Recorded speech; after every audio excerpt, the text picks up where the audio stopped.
네, 박근혜 대통령이 여름 휴가를 마치고 오늘 업무에 복귀하는데요.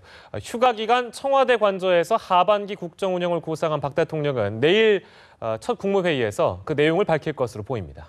네, 한편 여야가 노동개혁과 선거제도를 놓고 맞붙고 있는데 모두 내년 총선을 염두에 둔 전략이라는 분석이 나옵니다. 정치권 이슈를 두 분과 함께 짚어보겠습니다. 정군기 홍익대 교수, 정현정 배재대 교수 나오셨습니다. 어서 오세요. 안녕하십니까? 휴가가 이제 끝나고 대통령이 돌아오는데요. 국무회의가 이제 내일 열립니다. 하반기 국정 운영에 대한 구상을 이제 밝힐 것으로 보이는데 어떤 내용이 좀 추가될까요, 정 교수님? 예, 뭐 그동안 언론에 보도됐다시피 4대 개혁, 대통령이 기초연금 했고 공무원연금을 했는데 공무원연금은 뭐 다 아시다시피 대통령 본인도 미흡하고 우리 국민들도 보기에도 미진한 개혁이었는데 이제 나머지 4대 개혁을 이제 대통령이 이제 들고 나온 것 같은데 그 중에서도 이제 노동개혁 아닙니까? 노동시장 개혁이죠. 그 중에서도 가장 중요한 부분 우리 뭐 정인정 교수님도 저도 그러는데 학교에 있는 사람들은 지금 청년들, 이 대학생들이 그 일자리, 취업 문제 때문에 굉장히 그 근심이 많은데 부모들도 그렇고요. 이 노동시장 개혁은 정말 우리가 이번 필히 해야 될 그런 계획이 아닌가 싶어서 김무성 대표하고 또 교감이 이루어지는 것 같고 저는 야당도 말이죠. 지금 국정원 문제 이런 것보다도 이런 거 선제적으로 먼저 들고 나오면은 내년 총선에 더 유리하지 않을까 싶은데 하여튼 그 노동시장 개혁이 화두가 되지 않나 싶습니다. 네, 임기 반환점이 이제 돌아가고 있기 때문에 적지 않은 내용이 내일 나올 것 같아요. 네. 박근혜 대통령이 취임한 일성이 경제 살리기 아니었습니까? 그러니까 이 경제를 어떻게 하면 살려낼 거냐. 그중에 이제 일자리 문제도 들어가 있는 것인데요. 근데 사실은 뭐 세월호 참사 문제라든지 메르스 전국을 지나면서 박근혜 대통령 집권 전반기에 실제로 뭐 성과가 뚜렷하게 나타난 게 없어요. 뭐 공공부문 개혁도 미완성으로 이루어졌다 이렇게 평가하는 분들이 있는데 그러니까 집권 후반기에는 실제로 성과를 내야 되는 그런 상황이거든요. 그러니까 성과를 내기에 가장 좋은 거는 개혁 드라이브이지요. 그래서 개혁을 해야 되는데 이 지금 이제 선거도 없고 특히나 이제 이 경제 살리기와 직접적으로 연관성이 있는 그런 이슈 노동 개혁을 직접적으로 이제 건드리는 부분이 있는데 실제로 이게 이제 잘 갈 거냐 이것도 이제 여러 가지로 뭐 의문이 제기되는 부분이 있기는 합니다만 개혁을 해야 되는 상황이고 지금 교수님 말씀하신 것처럼 노동 개혁. 근데 이제 지금 롯데 사태가 불거지지 않았습니까? 이게 노동개혁만 갖고 되느냐?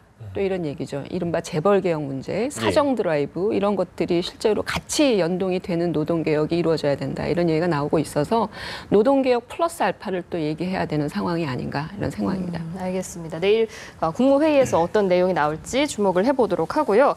여당 얘기를 잠시 해보겠습니다. 김무성 대표가 이제 방미 일정을 마무리를 했는데 뭐 여러 논란이 있었지만 또 한편에서는 차기 대권 주자로서 입지를 강화한 게 아니냐 이런 상반된 평가가 나와서요. 어떤 평가를 하시겠습니까? 그렇죠. 그 보수 여당 그 지지층을 확실하게 겨냥을 해가지고 안보 리더십을 많이 그 강조를 했죠.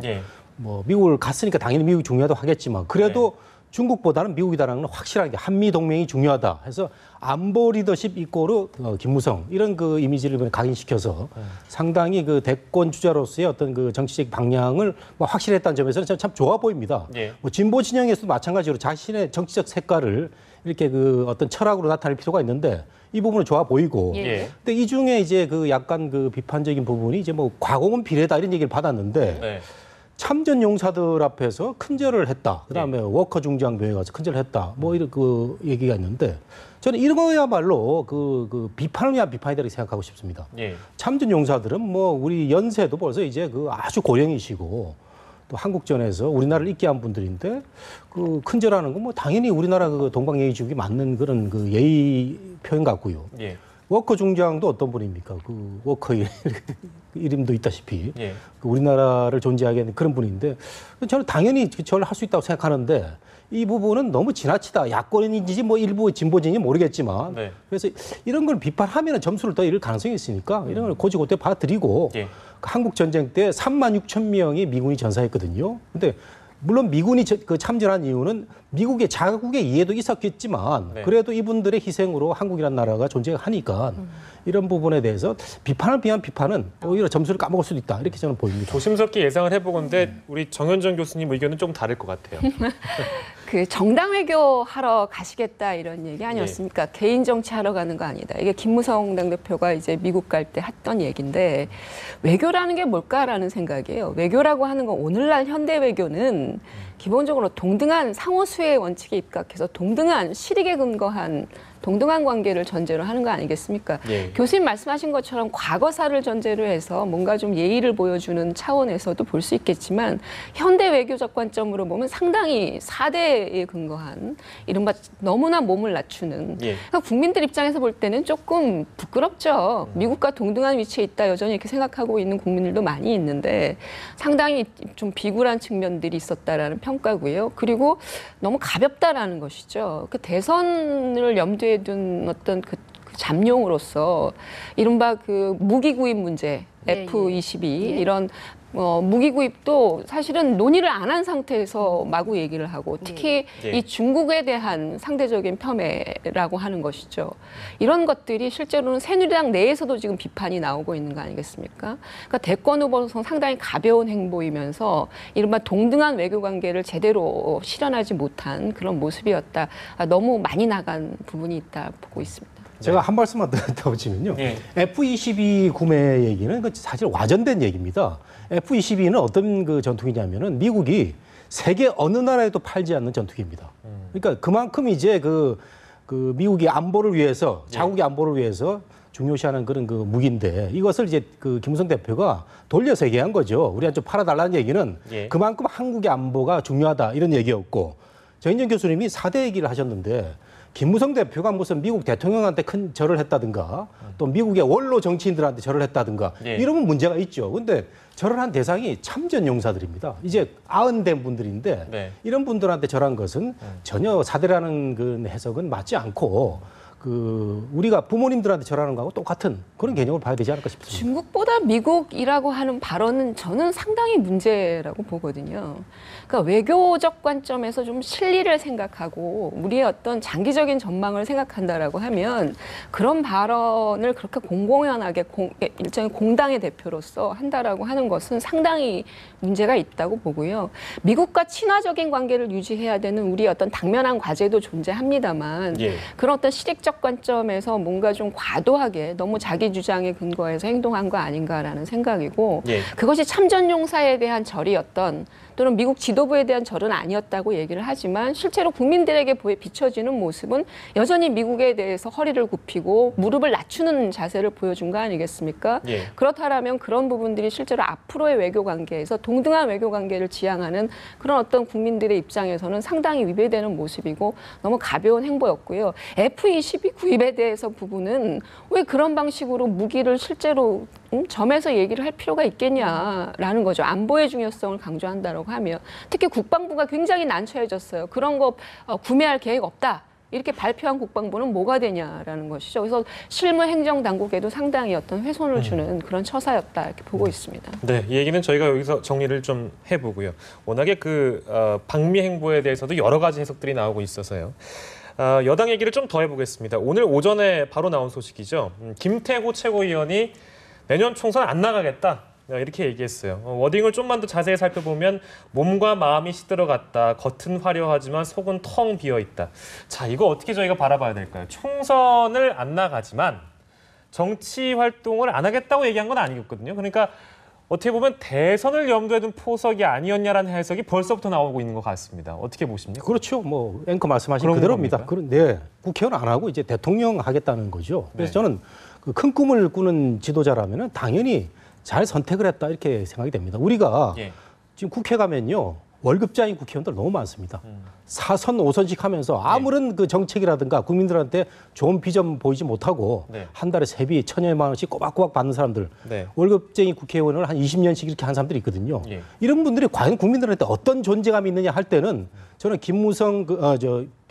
김태호 최고위원의 이 오늘 행동은 뭐 다선은 아니지만 이분이 이제 그 경남지사도 하기 때문에 일종의 큰 정치인인데 본인의 그 작은 이익을 버리고 큰 꿈을 꾸겠다는 거 아닙니까? 큰 꿈 자체가 굉장히 그 꿈도 멀리 있고 가기가 힘든 건데 이걸 걷겠다는 점 그리고 본인이 뭐 그동안에 뭐 외모라든가 여러 가지 그 잘생긴 그 외모 때문에 예. 그 스타라는 이미지를 많이 받았기 때문에 내가 속이 비었다. 이런 거는 참 진실한 어떤 고백이 아닐까 생각이 돼서 예. 뭐 어려운 길을 가겠다는 데서 저는 뭐 좋은 점수를 주고 싶다. 네. 이렇게 말씀드리고 싶어요. 여당에서 그 오픈 프라이머리 얘기하고 있잖아요. 이건 어떻게 보면 너무 나간 해석일 수도 있겠는데요. 이 장면을 본 고령 또 다선의 의원들 같은 경우에는 자기가 이 불출마 선언을 안 하게 된다면 결국엔 기득권 지키기로밖에 보여지지 않기 때문에 지금 행보가 원래는 유승민 사태 당시에 이 김태호 최고위원 같은 경우엔 거의 친박 수준의 행보를 보여줬는데 이제는 어느 정도 친 김무성에 발맞춰가는 바뀐 행보 아니냐라는 해석도 나옵니다.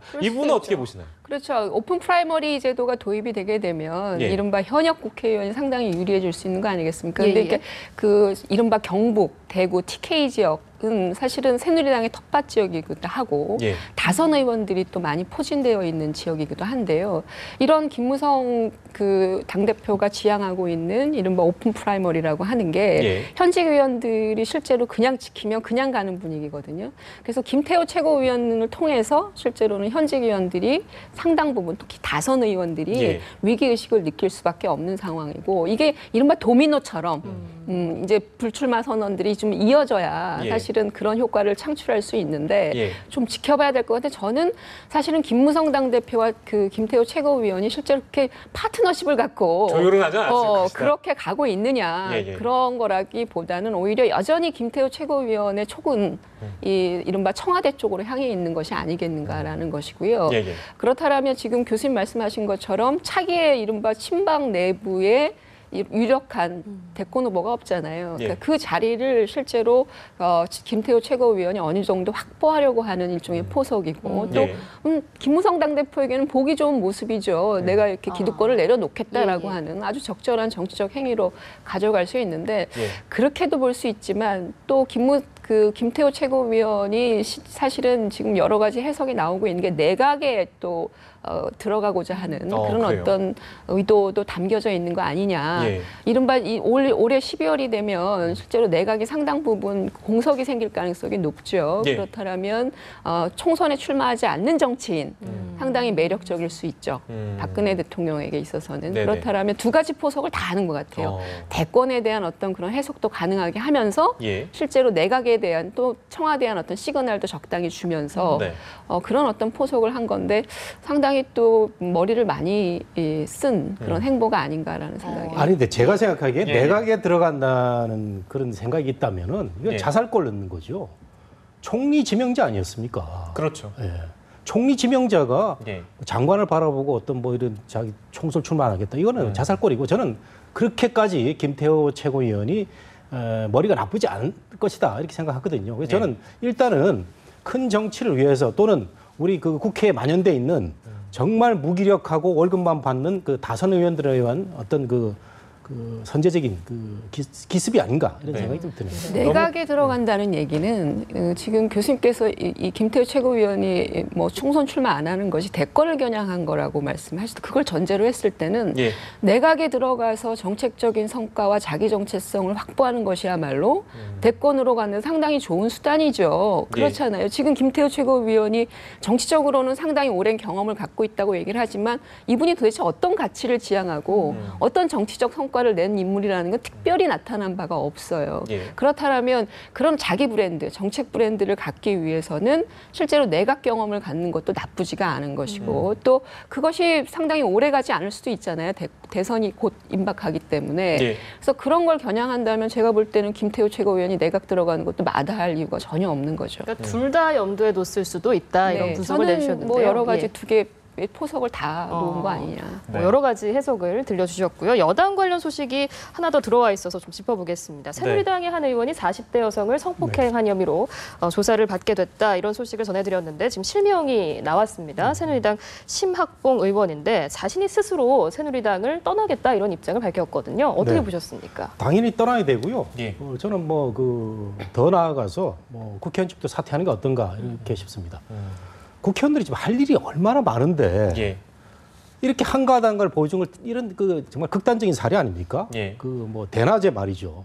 그래서 저는 어떤 간간이 성폭행이었든 어떤 뭐 화관이었든 간에 이런 걸 예. 떠나서 국회의원직을 그 명예를 더럽힌 아주 잘못된 케이스고 그다음에 그 소속 당에 대해서는 정말 지금 집권 후반기에 정부 여당하고 발맞춰가지고 여당이 지금 뭐 땀을 흘려 뭐할 이런 마당에 이런 사건이 터졌거든요. 네. 그렇기 때문에 저는 이제 그 당연히 그 이번 행동에 책임을 져야 되는데 예.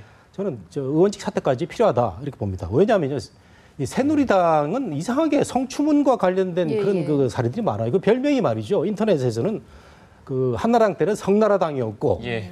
지금 뭐 저 성누리당 이런 그 예, 예. 말들도 있는데 이런 그 잘못된 그 별명을 갖고 있는데 또 한 번 그 타결 필요 아니겠어요? 그렇다면 예. 저는 그 책임을 확실하게 져야 될 필요가 있다 이런 생각이 듭니다. 이분이 예. 새누리당 쪽에서도 과거에 뭐 김용태 전 네. 의원, 뭐 재수 씨를 또 성추행하고 성폭행한 박기태 국회의장 또 캐디 예, 예. 성추행 혐의 뭐 예. 이런 여러 가지 문제들이 있었을 때 새누리당 쪽에서 대체로 하고 있는 대응이라고 하는 게 이제 당에서 쫓아내는 일 정도인 것 같아요. 그리고 우리는 뭐 관련이 모른다. 없다. 이렇게 이제 가는데 문제는 뭐냐면 지금 교수님 말씀하신 것처럼 그냥 당을 나가는 것이 과연 이런 부분들에 대한 제대로 된 처벌이냐.